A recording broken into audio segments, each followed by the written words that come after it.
SER Podcast. Hola, soy Javier Ruiz y esto es Hora 25 de los negocios. Hoy, guía práctica de los nuevos impuestos. El saldo neto de todas estas iniciativas que acabo de presentar para los 2 próximos años proporcionará ingresos adicionales por un importe de 3.144 millones de euros. Esta es la reforma fiscal que hoy ha planteado el Gobierno. Que harán de nuestro sistema fiscal un modelo más justo, que garantice y contribuya más para que todos aquellos puedan tener en este momento de especial dificultad económica garantías y oportunidades para seguir progresando, para que nadie se quede atrás. La filosofía de esta reforma fiscal es que contribuyan más los que tienen más y que reciban más los que más necesitan. Esta es la filosofía con la que se tocan 3 grandes grupos de impuestos. Primero, el impuesto de patrimonio. Segundo, el impuesto de la renta. Y tercero, el impuesto que pagan las empresas, el impuesto de sociedades. Hay un saldo de 3.144 millones más. En principio, con impuestos que son provisionales y que solo deberían durar 2023 y 2024. El Ejecutivo, hoy la ministra lo presentaba así. Hay un modelo de sociedad en donde se garantiza esta igualdad de oportunidades en materias básicas, como son la sanidad, como es la educación, como es la vivienda o la justicia gratuita. A la contra, existe otro modelo fundamentado en las élites económicas que busca la individualidad en una política de sálvese quien pueda y que no cuida del proyecto colectivo y, por tanto, del interés general. Un modelo que yo he llamado de vaciamiento fiscal que necesita del populismo para poder alimentarse. Este es el argumento político y la respuesta política hoy la ha dado Feijóo, diciendo: decepcionante y escasa bajada de impuestos y que además no afecta al ejercicio 2022, cuando justamente es el ejercicio con mayor dificultad. Y lo tercero que también hemos podido comprobar es que los alimentos no van a bajar. Y por tanto el Gobierno sigue teniendo la cesta de la compra más alta de los últimos 40 años. Despejado todo el ruido político, vamos a la parte práctica, porque la parte práctica es la que nos importa. ¿Cómo afecta esto a quien paga impuesto de la renta, a quien paga impuesto de patrimonio o a quien paga el impuesto de las empresas, impuesto de sociedades? Así que, insisto, con mínimo ruido político, juzguen ustedes si hay o no 2 modelos, juzguen ustedes si esto llega tarde o no. Más allá de esto, vamos con las 3 patas.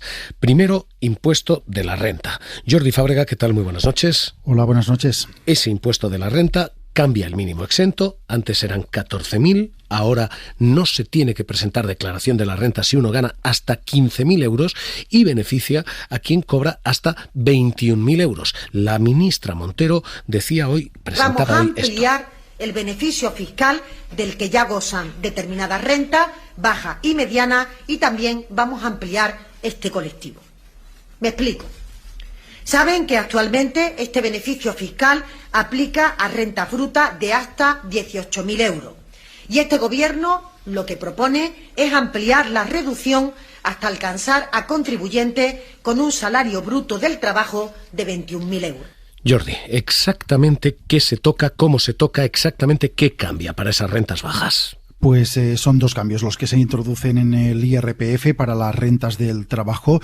Se sube, como decías, a 15.000 euros anuales el nivel a partir del cual estaremos obligados a presentar la declaración, y se amplían las reducciones para que paguen menos los que ingresan hasta 21.000 euros. Estas reducciones ahora solo beneficiaban a los que cobraban hasta 18.000 euros, así que se amplía el volumen de contribuyentes que recibirá estas reducciones y que, por lo tanto, pagará menos. Casos y ejemplos prácticos que ha calculado el Ministerio de Hacienda. Cuando entren en vigor estas medidas, un trabajador sin hijos que cobre 18.000 euros anuales se ahorrará con el nuevo plan 746 euros en el IRPF. Un trabajador casado que presente declaración conjunta y tenga 2 hijos dejaría de estar obligado a presentar la declaración y, por lo tanto, dejaría de estar obligado a pagar 330 euros. Si ese trabajador es madre o padre monoparental de 2 hijos y ingresa 18.500 euros, pagará 516 euros menos de lo que paga ahora. Y por último, un pensionista de más de 65 años con unos ingresos de 16.500 euros se ahorrará, cuando entren en vigor estas medidas, 689 euros. Es importante recordar que estas medidas afectan al IRPF del año que viene, por lo tanto afectan a la declaración de dentro de 2 años, a la que presentaremos en 2024, aunque a partir del año que viene se empezaría a notar en las retenciones. Esa es la clave. Y esa es la letra pequeña, lo vamos a leer enseguida. Pero así cambia el impuesto de la renta. Por abajo, exentos. No tienen que presentar declaración quienes cobran menos de 15.000 euros y bonificados en reducciones de contribución quienes cobran hasta 21.000 euros al año. Esta es la primera reforma. Impuesto de la renta, el IRPF. Segunda reforma, el impuesto a las grandes fortunas, a quienes tengan más de 3 millones de euros. Proponemos en este momento la creación de un nuevo impuesto de solidaridad de las grandes fortunas, un tributo cuyo objetivo es pedir un mayor esfuerzo que se traduzca en mayor solidaridad en el interés general. Este impuesto de solidaridad se articulará como un tributo temporal para los años 2023 y 2024. Es un impuesto que en principio cabalga sobre el impuesto de patrimonio. No se va a cobrar 2 veces. Si las autonomías lo bonifican, entonces el Estado lo cobra. Si no lo bonifican las autonomías, se paga en las autonomías y allí se queda ese dinero, repartido como está proporcionalmente establecido. Pero lo que ahora mismo se hace es poner un impuesto idéntico, con la misma base, como era el impuesto de patrimonio, para que quienes están bonificando patrimonio no puedan hacerlo. Jordi, hay cálculos, cifras exactamente a quién afecta esto y sobre todo regionalmente a quién afecta esto.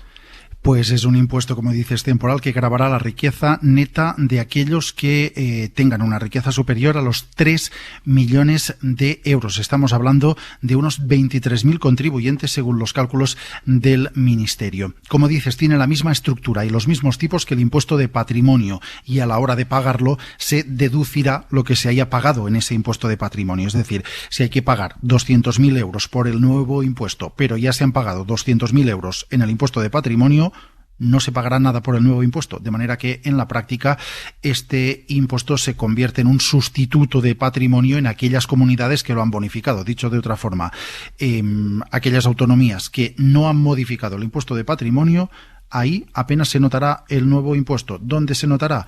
Por ejemplo, en Madrid, donde se bonifica el 100% el patrimonio. Ahí los ricos que ahora no pagan tendrán que pagar este nuevo impuesto. También puede notarse en Andalucía o en Galicia, 2 autonomías que han anunciado que quieren bonificar total o parcialmente el impuesto de patrimonio. En el resto apenas tendrá incidencia este anuncio de hoy. Segundo impuesto, impuesto a las grandes fortunas, insisto, teóricamente temporal, 23 y 24. Tercer grupo de impuestos, el impuesto de sociedades y el que afecta a los autónomos. Y aquí hay un cambio significativo también, porque lo que se pretende es gravar menos a las pymes, gravar más a los grupos consolidados, ¿no, Jordi? Sí, hay 2 medidas para empresas y 2 para autónomos. Para empresas, lo primero que se hace es bajar el impuesto que pagan las pequeñas y medianas empresas. Las que facturen menos de 1 millón de euros tendrán un tipo en el impuesto de sociedades más bajo. Pagarán el 23% de sus beneficios y no el 25% como hasta ahora. Por el lado contrario, los grupos de empresas tendrán que pagar más el año que viene. Solo podrán contabilizar el 50% de las pérdidas en sus filiales, caso de haberlas. Era una de las vías que utilizaban para pagar menos en el impuesto de sociedades. Se limita eso y el resto de la deducción no podrán utilizarla el año que viene. Tendrán que demorar su uso hasta 2024. De manera que en 2023, el año que viene, pagarán más. Eso para empresas. Para autónomos también hay algunos cambios. En el IRPF se reduce un 5% la tributación por módulos y además se incrementan los gastos que se pueden deducir, de manera que para algo más de la mitad de autónomos estas medidas supondrán pagar menos de lo que pagan ahora. Estos son los cambios y en esta materia, en impuesto de sociedades, en impuesto de empresas y en impuestos de autónomos, hoy ha habido respuesta muy contundente de los dos. En cuanto a los empresarios, la COE, Garamendi, diciendo: es un auténtico error lo que está haciendo el Gobierno, porque creo que lo que precisamente hay que hacer es la deflactación de tarifas, lo que llevamos haciendo y diciendo desde hace bastante tiempo, y no entiendo que estamos en un debate electoral, más que un tema económico serio. Es decir, resulta que no había que hacerlo, ahora hay que hacerlo, pasado mañana sí, al otro no. Y respuesta de los autónomos, hoy Lorenzo Amor ata: que arrime el hombro, que los autónomos dejemos de ser la financiera del Estado, que rebaje las retenciones, que están en un 15%. Le pedimos al Gobierno que los autónomos puedan beneficiarse todos de la reducción del 5% en el IVA de la O Eduardo Abad opta: son evidentemente mejorables. Reclamábamos un mayor aumento a los rendimientos de los módulos, que se bajan un 5%, pero que nosotros pretendíamos que fuera un 10%. Es una situación complicada para nuestro colectivo, es una situación compleja en la que es necesario bajar el IVA de prácticamente todos los productos y bienes de consumo diarios. Bajar las retenciones. Esta ahora mismo es la situación y el paisaje que queda tras esta reforma. Impuesto de la renta, visto; impuesto de grandes fortunas, visto; impuesto de sociedades y autónomos, visto. Y con todo esto hay, además, después de todo este paisaje, un problema: el problema del calendario. Calendario por partida triple. Primero, porque el problema que tenemos es extraordinariamente urgente y es a fecha de hoy, según reconocía el propio Gobierno. En el próximo Consejo de Ministros vamos a aprobar un paquete de medidas urgentes. Pero el alivio fiscal que se ha aprobado hoy no va a llegar hoy, ni va a llegar este año. Va a llegar el que viene y el siguiente, 2023 y 2024. Así que hay un problema de calendario con cuándo empieza esto. Y ese problema puede significar que este alivio empiece demasiado tarde. El segundo problema de calendario es cuándo acaba esto, porque todos los impuestos generan lo que se conoce como inercia fiscal. Siempre se sabe cuándo empiezan, pero nunca suelen acabar. Todos los impuestos provisionales acaban siendo permanentes, y eso es lo que hoy exigían los socios de gobierno del PSOE. Nacho Álvarez, Podemos. Bueno, yo tengo que recordar que el impuesto de patrimonio en este país nació en el año 78 con carácter temporal, hace más de 40 años. Este nuevo impuesto a las grandes fortunas, lógicamente, es un impuesto que se evaluará, que se irá viendo a lo largo del tiempo y que seguramente nosotros aspiramos a que tenga un carácter, desde luego, estructural, que permanezca en nuestra fiscalidad. Así que primer problema de calendario es cuándo empieza esto. Segundo problema de calendario es cuándo acaba esto.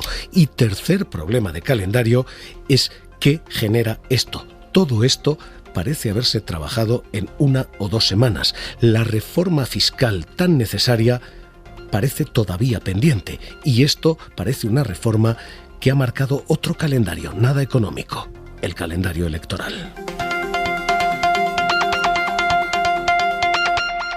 Así que vamos a empezar primero por esto, filosofía después, concreciones a continuación. Catedrático de Economía de la Universidad de Vigo, Santiago Lago, ¿qué tal? Muy buenas noches. Hola, buenas noches. Estamos recurriendo a usted en estos últimos días de reforma fiscal. Déjeme que le pregunte primero esto, cuestiones generales. ¿Esta era la reforma fiscal que estamos esperando o esto es un parche? No, por supuesto, esto no es la reforma en profundidad del sistema fiscal. Esto no es lo que discutimos en Hilo Blanco, ¿no? Yo creo que esto es una reacción, esto es un paquete de medidas en línea con lo que se exige en estos momentos tan extraordinarios, ¿no? Por tanto, aunque es verdad que algún elemento pues sí podría entenderse que es más estructural, en general son respuestas fiscales a una situación tan extraordinaria como la que estamos viviendo. Y visto eso y dicho esto, filosofía. Hoy el Ejecutivo planteaba esto, diciendo es una filosofía como debieran tener los impuestos. Pagan más, decía la ministra Montero. Medidas fiscales selectivas y quirúrgicas que van a mejorar el estado del bienestar y que van a fortalecer el carácter progresivo de nuestro modelo tributario. Santiago Lago, ¿esto es progresivo? ¿Esto cumple esa función? ¿Pagan más quienes tienen más? Vamos a ver, yo creo que la respuesta es doble, ¿no? Por un lado, es verdad que estas medidas cumplen con lo que se está pidiendo. Lo está pidiendo el Banco Central, la Comisión Europea, la OCDE, el Fondo Monetario. Hay que focalizar. No vale proseguir con las medidas generalistas, con las bonificaciones a combustibles para todos, con rebajas fiscales para todos. No vale, pues porque esto estimula la demanda y ahora necesitamos estimular la demanda general y sobre todo porque cuesta mucho dinero y claro, pues obviamente las cifras no cuadran, ¿no? Por tanto, ¿qué hay que hacer? Focalizar en sectores, en empresas y en hogares vulnerables, ¿no?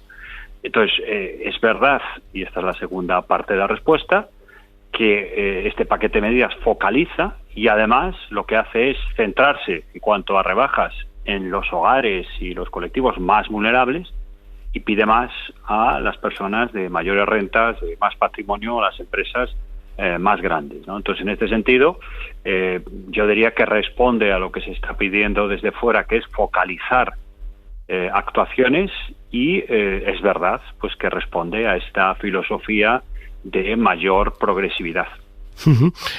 Permítame que le pregunte por esas figuras fiscales una a una.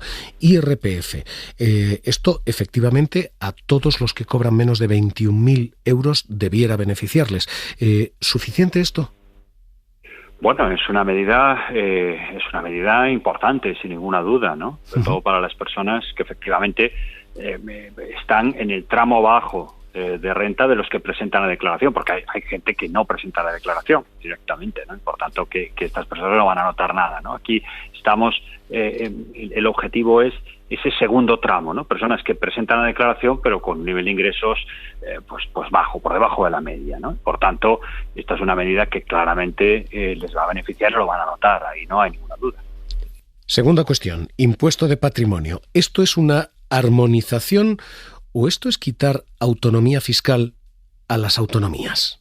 Sí, mi sensación es que efectivamente esta es una figura que lo que va a servir es para armonizar. En aquellos territorios en los que el impuesto de patrimonio está vigente y no está bonificado, pues no van a notar ningún cambio. Por ejemplo, pues en Extremadura o en Cataluña, donde los tipos de patrimonio más elevados están en el 3,5, pues no van a notar nada. ¿Dónde lo van a notar? Pues obviamente los residentes de Madrid, los residentes de Andalucía, porque ellos, claro, se van a tener que enfrentar pues a un nuevo impuesto de patrimonio, ¿no? Por tanto, mi sensación es que sobre todo lo que se persigue con esta figura es corregir esa diversidad entre territorios, ¿no? Y por tanto armonizar. Es una manera de armonizar la tributación sobre el patrimonio en España. Y última clave, impuesto de sociedades. Se mengua la factura de las pymes, se aumenta la factura de los grupos consolidados. Y aquí hay una respuesta de esos grupos consolidados diciendo otra más. Hubo un impuesto a la banca, ha habido un impuesto a las eléctricas, ahora impuesto a los grandes grupos. ¿Se puede estar ahuyentando la inversión? Bueno, yo creo que, claro, esta probablemente sea una de las medidas sobre las que se va a discutir más, porque es cierto que introduce una cierta inseguridad jurídica, ¿no? Y un poco, pues tú estás proyectando y estás planificando pues tu pago de impuestos y de repente aparece esto y, claro, pues los números y las cifras cambian, ¿no? Con lo que me quedo es que es una medida transitoria, ¿no? Y por tanto estas compensaciones de pérdidas pues no se van a perder, sino que habrá que aplicarlas un poco más tarde, ¿no? Por tanto, en realidad es una medida más que afecta a la caja, ¿no? A la tesorería, a cuándo puedes beneficiarte de estas reducciones de base, ¿no? Por pérdidas en el pasado, que a que pierdas el derecho a esto. Es verdad que luego esto hay que matizarlo, técnicamente hay algunas, pero creo que hay que quedarse con esta idea de que es, bueno, haz un esfuerzo mayor o hagan ustedes un esfuerzo mayor estos años, ¿no? Y pospongan hacia el 25 la deducción de estas pérdidas y, por tanto, esos ahorros fiscales. Pues Santiago Lago, catedrático de Economía de la Universidad de Vigo, gracias por haber analizado con nosotros aquí en La SER. Un abrazo. Gracias a vosotros. Hoy, estas las claves de la guía práctica y política de esta reforma fiscal.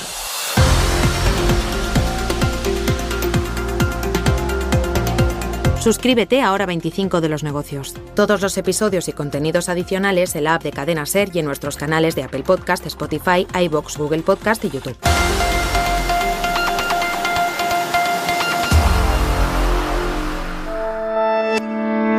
Cadena SER. La radio.